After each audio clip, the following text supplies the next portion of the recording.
Today, I want to talk to you about one of the MMOs that could be the biggest MMOs ever. And no, that's not hyperbole. That's actually what I actually think about this game. But there's a huge freaking asterisk, and I want to talk about why. This game may potentially even be going down a route similar to one that many of us experienced with EverQuest Landmark. Is that a good enough hook for you? Let's talk about Stars Reach. Stars Reach is the upcoming MMO being made by Raf Koster, famous for MMOs like Ultima Online, my very first MMO, and Star Wars Galaxies, one of my favorite MMOs of all time, as well as Dave Georgeson, famed for his work and guidance on the sadly ill-fated EverQuest Landmark. And the hallmarks of both Galaxies and Landmark are pretty damn clear to see in Stars Reach, an MMO that is working hard to give you a sandbox to play in where you can destruct the environment and create it, dig deep holes, set trees on fire, I really like doing that one even when they're not my trees, or freeze lakes, even mine asteroids as you fly about. It's an MMO aiming to be both casual, friendly, and hardcore, where players will get to choose how and when they play and for how long. It's an MMO where trees grow, seasons change with thousands of procedurally generated planets to explore, each with their own ecosystems, gravity, and climates. In fact, it's an MMO that may have more in common with No Man's Sky than World of Warcraft. And no, that's not just because you pick up a blaster to shoot shit instead of Thunder Fury Blessed Blade of the Windseeker. Holy shit, I cringed just saying that last part, sorry. My bad. Let's move on about the MMO. It is also an MMO that has a lot going for it, an MMO that is trying to do something new, trying to take some of that lost audience from the survival genre and bring them back into MMOs with a game that looks a whole lot like Space Minecraft. And it's trying to do something that few MMOs have tried to do over the last 10 to 20 years. While many MMOs have been dinged for trying to appeal to too broad of an audience, I think that's a bit of a misnomer, because those same MMOs, the World of Warcrafts of the world, are actually kind of narrowly focused. It took 20 years for WoW to add housing, for example, finally breaking out of a near strictly vertical focus of power increasing. Even when they'd previously dabbled in a sort of housing system, it was just generally a vertical progression system. It was still progression, add power. Most of what that game has been for 20 plus years is just a continual grind upwards. So then you may be wondering, why does it feel like a broad audience? Well, the feeling of broad comes from how they approach that audience, that same narrow slice of an audience. Their broadness is that they appeal to both hardcore and casual players, not necessarily various play styles. There really is only one way to play WoW, but there are multiple ways to play that one way, whether you want to invest a lot of time or not very much at all. Stars Reach, on the other hand, is actually aiming at a broad audience in the way that some of Raf Koster's previous games did. Crafting with meaning, entertainment, social skills like Star Wars Galaxies, building, exploration, combat, farming, decorating, you name it. This game is trying to put it all together into a formula. It's a tricky thing to master, and that's why it often comes across as half-assed and from many MMOs. Vertical progression is straightforward. Horizontal is less so. It's easy to say you want this item because it's better, rather than you want this item because it appeals to you. It's a lot easier to miss on horizontal progression because you're trying to figure out what will appeal, not just a simpler mathematical formula. And so Stars Reach is trying to make the world itself a puzzle to solve through ever-evolving interactions due to seasons, weather, meteor showers, growth and death of planet life, freezing of water, or growing lava flows. It all makes for something that's just a bit more leaning heavily into the living and breathing world of it all. It's undeniably something new in the genre, and something fairly ambitious. And that appeal to a broad audience of play styles that want to try different things it's setting the game up for being able to bring in people that may have never wanted to play an MMO before. The reason why I bring this up is I can see someone just as likely to try Stars Reach when they've never played an MMO before as someone who's played MMOs. I can see people that love games like Valheim or Minecraft wanting to play Stars Reach specifically because it's hitting some of those same notes that those survival games did. Kind of a reversal of what's been happening over the last couple of years of MMO players going into the survival genre because of the survival having some of the same notes as an MMO. Keeping all of that in mind, they're also building the game specifically around smaller play sessions, being able to jump in and jump out, but leaving open a route to long-term beneficial play.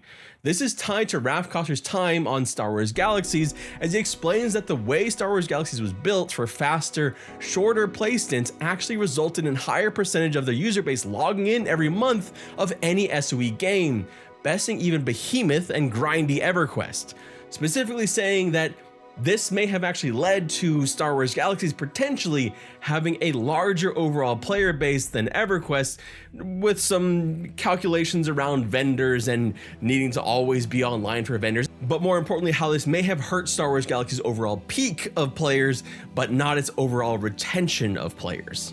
But there's one major part of that Star Wars Galaxies formula that I think is missing. We'll get to that here in a sec.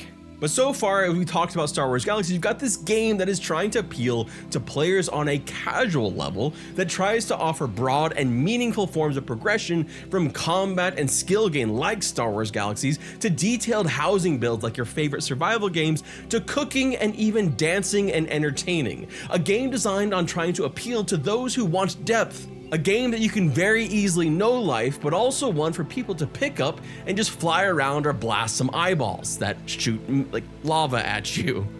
They really do. That's a thing that happens in this game. I've set myself on fire in this game more often than not. I've also caused arson. I swear it was an accident. I've talked about this before. I think I'm just guilty. I just feel so much guilt. But on top of all of this, you also add the setting itself, sci-fi. While there are sci-fi MMOs out there, none of them are routinely in the top 5 MMOs year over year. Perhaps the most enduring has been EVE Online, even as some of the greatest sci-fi MMOs fade into memory or private emulator servers. In some ways, the market might be kind of ripe for a game like this. A sci-fi game that is easy in, easy out. Diverse playstyles that takes a casual, cozy game like Palia and mashes it into a more traditional MMO with vertical combat progression and skill progression. On top of that adds the ability to add or make your own PvP planets. Create your own death planet, I guess. And real-world physics that add the ability to tunnel, to build and transform worlds, forever changing how they look, promises to provide something that is not yet present in the genre. But most importantly, the thing that really is driving my idea that this game can be one of the largest MMOs ever isn't just its audience choices, isn't just that it's doing something new. It's that it can be very, very fun. And some of the things that I have found really, really enjoyable in the short playthroughs that I've been able to do of this game are things that I wouldn't even think of in other games, like creating those aforementioned little divots in the world to make water flow in a certain direction, trying to run across a lava field before I die from burning to death. I did unsuccessfully. But those kind of things, those kind of like emergent gameplay experiences give me a lot of hope for what this game can do and what it can create, and the things that it can really create, these sorts of memories and excitement in all these sometimes seemingly mundane tasks and mundane things, but still creating memories in doing them the way old games did in a lot of ways. The way that getting skill ups in Ultima Online mattered and made it something exciting to do. The way that crafting items in Ultima Online or in SWG were really important and meaningful things to do. Getting items to decorate your home were achievements that you did. Getting a crate dragon skull, for example. It all mattered. And that's kind of what I'm feeling with this game. Feeling that things can matter in this game, and there's this enjoyment of just kind of getting in the sandbox and throwing around a bunch of sand. It has fangs. The rabbits have fangs. But, and this is a big old but, the size of Star Citizen's ballooning budget. There are issues that I potentially see that can just cut all of this out from the knees. And I have these concerns that I want to voice, and I've voiced routinely. So let's talk about some of the pitfalls facing Stars Reach that could keep it from becoming one of the bigger MMOs. The first, and perhaps the largest, isn't even Stars Reach's fault. But I think at this point, it's impossible not to say that MMO audiences feel exhausted. I mean, I was actually genuinely shocked by Throne and Liberty's underperformance. In a weird way, it felt like interest peaked recently, I guess not so recently anymore, with New World back in 2021, and since then it has cratered, as you can kind of see here on this Google Trends chart. It looks even worse when you compare it to the rise of a single survival craft game like Valheim, which has bitten into the MMO market significantly, I think. Though at least the behemoth of MMOs, World of Warcraft, and its vertical progression is still very well represented. Recent low launches of games like Throne and Liberty, or the quick drop-offs of New World, Lost Ark, and muted reception to much anticipated games like Ashes of Creation or even Pantheon Rise of the Fallen has me reading all of this as a bit of MMO exhaustion. Players are looking for what they got in MMOs elsewhere. We are in a nadir. Stars Reach will have to fight the gravity of that to lift off, and it's a difficult place to be in.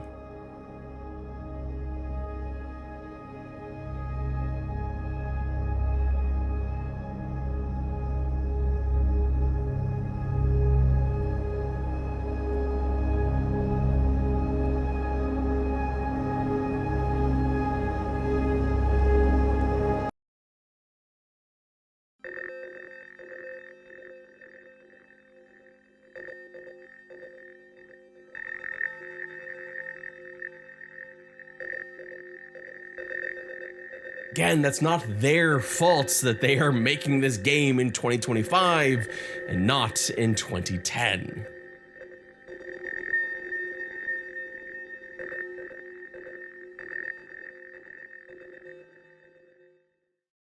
The next is more of a question of, can they do it? If this game actually launches, which is not a knock on the game itself, but rather just a question about any game in the development process, can it hold up to its lofty promises it has for a physics-based, chemical-based world? Stars Reach isn't just trying to be a builder simulator like Enshrouded, Valheim, or even Minecraft. It's trying to take the physics and the very chemical level of life and put it into a space simulator. Easy as hell, right? Like super easy, not difficult at all. Chemical reactions, freezing water, turning it into vapor, needing to build retaining walls for sand that flows easier than heavier rocks. It's all part of what they're trying to do, and if they can't nail it, the game itself falls flat. As it stands, a kind of rudimentary version of this is already in, but physics are notoriously taxing on computers. If you've ever loaded up BeamNG to see how your Ford Sentra would handle driving off a cliff at 70 miles per hour, you know what I mean.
To this point, they are showing some of those physics. You can actually see it in the world, and I have to admit, when playing, making like diverting water through digging deeper and deeper, or lava for that matter, is a lot of fun. But you can also see how it kind of just chunks, how it needs to be smaller. The visuals need to get better.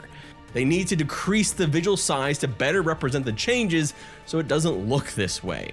And every layer that they add adds additional stress. The pitfall here is quite simply whether they can pull it off to a point where computers can actually handle it. Basically, avoid becoming EverQuest 2 and burdening your computers so much that they don't actually get to play it. Or another game like, I don't know, Star Citizen. A game that has itself dabbled in its own flight physics and revolutionary tech, but also is really, really demanding on PCs and routinely has a lot of bugs. But all that hard work, all that stuff that's going into the very basis of this game, the pull of the game, the reason for the game existing, this system, this simulation that makes people want to play it in the first place, I think may be coming at cost of something that I think is going under the radar for its importance. And it's tied to what those games used to be, where the inspiration for this game came from, and how it might end up being closer to a EverQuest landmark than perhaps a Star Wars Galaxies. The potential growing issue I see is a lack of NPCs, or specifically bespoke environments. This was an issue with Landmark's larger adoption back when Landmark itself was trying to become its own game. A sandbox with infinite possibilities but no grounding to make it feel like a world itself. Well, that will kind of feel to many, myself included, like it's missing a key piece. I worry greatly that not investing in a bespoke world could make this feel empty. What I personally imagine as being something that would ground this game with its lore that it already has is worlds that exist beyond the player because you're making your own worlds, right? A grounding place. This is something that No Man's Sky even struggled with. This idea of just vacancy. This idea of nothing there. And then they started adding things in and the game felt more and more fleshed out as they came in. Ultima Online had a huge open world. There were homes and houses everywhere created by players. Every server looked a bit different because players were shaping the server. But it also had established locations, NPCs, cities, and landmarks. Star Wars Galaxies 2, perhaps even more, was built around important places and people. The biggest issue of not having NPCs may not even be seen until later in the game when populations dwindle and you're left alone. One of Star Citizen's biggest problems right now, beyond of course all of its baggage and now fairly blatant pay to win, is that it's essentially half of a game. NPCs exist in the game, but they're furniture, and they'll more likely end up standing in a plant bed than actually interacting. There's no dialogue, there's nothing there, and they don't react. A world of only players is a huge risk. For a game that draws inspiration from Ultima Online, Star Wars Galaxies Eve, EverQuest Next, Landmark, and old school RuneScape, as they say in their FAQ, it feels like they're leaving out one of the biggest core components of what made games like old school RuneScape, Ultima Online, Star Wars Galaxies actually work. What made those games special. In some ways, it feels to me a bit like a meat and potatoes stew where the meat is going to be fantastic. The physics-based world, the creation, destruction of planets, it's going to be incredible. But it'll be missing the potatoes. And I say that specifically because of my experience playing these exact games. Ultima Online was my first game I ever played. Scared the shit out of me. I got killed a lot by PKs because I didn't know what I was doing, but I loved that game. I loved its skill system. I loved exploring the world and finding things and reading up online about what I'm supposed to do to find rares and even maybe some cow manure that I could sell for a couple thousand gold. That's a real thing, or maybe a rock for a couple million gold. I also spent years in Star Wars Galaxies loving and enjoying so much of that game, how they combined the entertainer class to actually form and make bands and create new songs by working together using different instruments, how they had these entire branching skill systems that would allow melee and swords to fight each other and actually work together. And I also played, more recently, I guess than those, EverQuest Landmark. And I loved so much of EverQuest Landmark. I loved digging deep down into a hole so far, so deep, that the ground itself actually regenerated above me, just scaring the like actual literal fuck out of me because I got creeped out that I was stuck inside this, like I was stuck in the dirt. It was terrifying, I'm not gonna lie. But one thing that I always felt missing from Landmark, which made me just constantly wait and hope for EverQuest Next, was there wasn't a world. There was a sandbox, but nothing else. There was no NPCs to care about. They didn't even have, at the time when I was playing, really any combat. They added it later, and I tried it a little bit, but it was just vacant. There were all these great player structures, but not much else. There was not a reason to exist in there except to make a sandcastle, which can be a lot of fun, don't get me wrong, but to stick with it, the reason is necessary. At least in my opinion. And as much as I personally worry about that lack of bespoke world creation, players are already self-organizing into trade groups, conservation organizations, creating player-run cities, and much more. So there is a market for this specifically. But I would suggest that this is at odds with what they were stating and what I said was potentially a way for them to have a huge market. Because those players that are going to take the time to create their own cities are not the players playing in 5 minutes. Those players are the players that are devoting and losing sleep to this game. Those are the hardcore players, and they will love this openness. So my concern isn't for these enterprising players who are self-propelled into these sandboxes, but the more casual players, the ones this game seems to be looking for. The player that would log into Star Wars Galaxies, hit up the mission board, take out a few nests and call it a day. Versus the player who would build a network of harvesters in a remote region of Naboo to build a crafting empire and dominate the space. This is where I see their design at odds.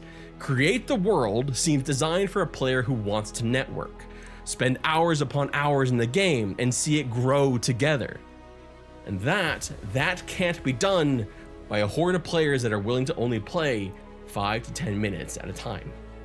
Those players I feel will get left out because they won't know what to do or how to do it, and they won't care about the world they're in because they won't be spending enough time to care about the player-made cities that are making the game up.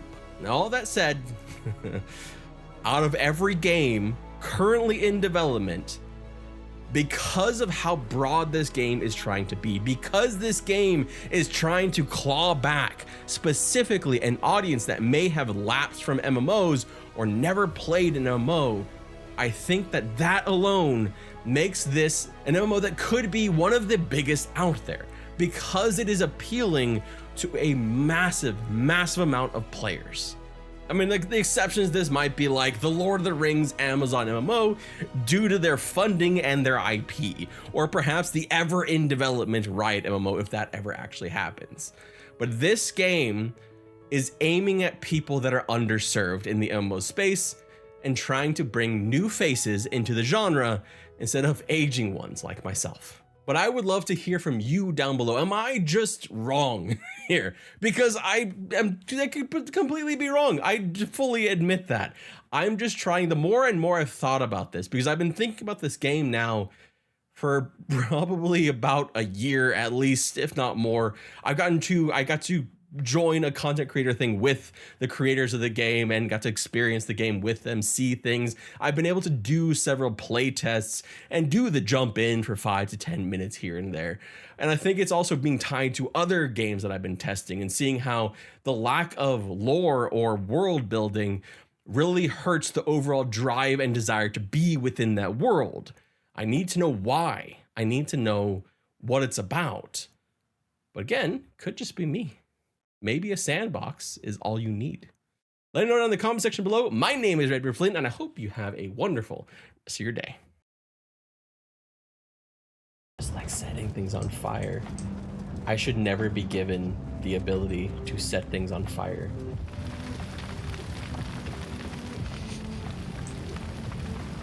I'm going to destroy so much. Wait, is this a player's thing?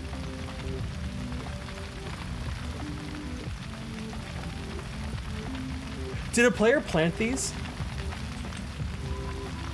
Oh no, this looks like something someone actually did. Oh no,